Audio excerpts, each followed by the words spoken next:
Hi everyone, my name is Marilene Quintana. I'm a regulated Canadian immigration consultant and director of operations at eVisa Immigration.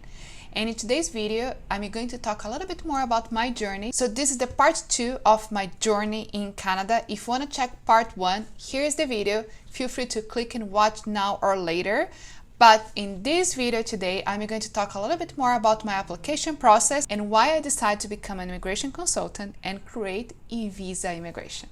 But before we get started, please subscribe to our channel, click on the little bell right below this video so you can receive notifications of our new weekly videos, and please feel free to leave us a comment.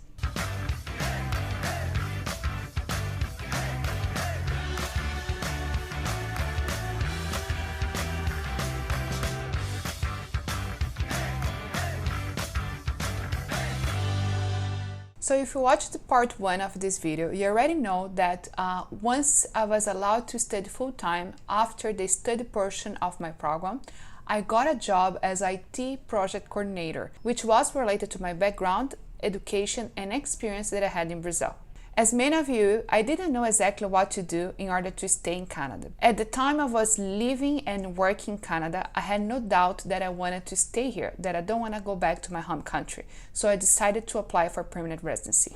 I was always a very curious person and always researched a lot, but as many of you, I didn't know exactly what I need to do in order to stay in the country. So I decided to seek help and I searched for an immigration consultant myself. And among some of the options presented, it was considered the option to apply through the British Columbia Provincial Nominee Program, which is also called BC-PNP.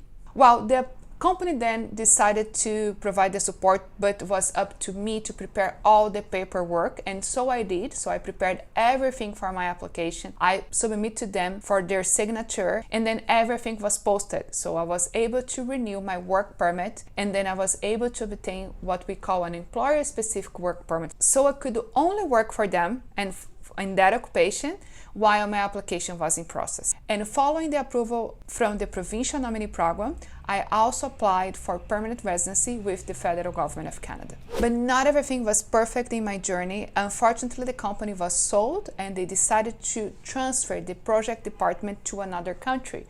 And along with other people, I was fired.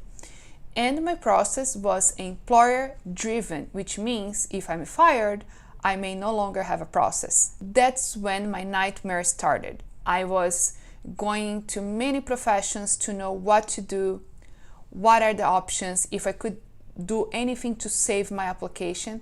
Even though I have consulted with so many different professionals, they didn't really know on how to say, on how I could save my process considering what happened. And of course, that's one thing that I know exactly how to help my clients. But I can secure you that unfortunately, a lot of professionals working with a lot of experience not necessarily know what to do in this situation. Well, because I didn't get the answers that I was expecting and I need to save my process in order to stay in Canada, I just started to search a lot, study a lot, and trying to understand what are the options that were available for me. Because I had so many friends as well, they started coming to me and request, hey, what do you think of this? Do you think that this is a good way to apply?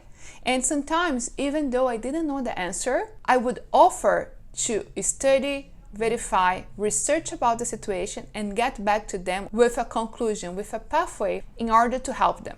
And naturally, I pretty much start working as an immigration advisor, but without any graduation, any background, just my own effort. And of course, I was not charging for that. Fortunately, I was able to have some workaround in my application process. I was allowed to continue the application while I was trying to find another employer to support my nomination.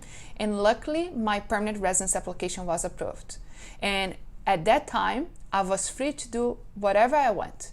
And then I decided to study immigration law in Canada. Since I was a child, I wanted to study law. I always told my mom that I wanted to be a judge. At the time I graduated from high school and I had to decide my path, I chose computer science just because it was related to the company that I was already working for, and I could have a very clear career pathway in that company. But my passion always was the legal area. So once I became a permanent resident of Canada, I also decided to go back to that old dream and study immigration law. I also found that it was very rewarding to help people to find their pathway in Canada, and it became my passion. So in the year that I became permanent resident, I started studying and also started working in an immigration firm as an immigration assistant. And as soon as I graduated, I co-founded eVisa Immigration. So as I explained in this video, before I worked many years in IT operations. And if you have worked in big companies for IT, there's a lot of guidelines to make the client happier when he's receiving an IT service.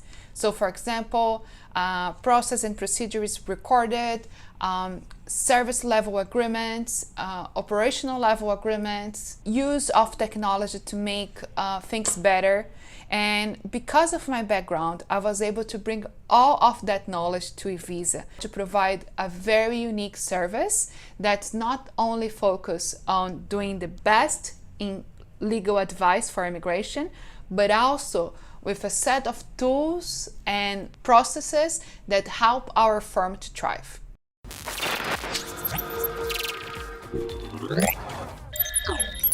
My main advice for those who want to come to Canada is to find out what's the path that you have to pursue and go for it. Some people will be ready to apply right away. Others, you have to take many steps in order to be ready.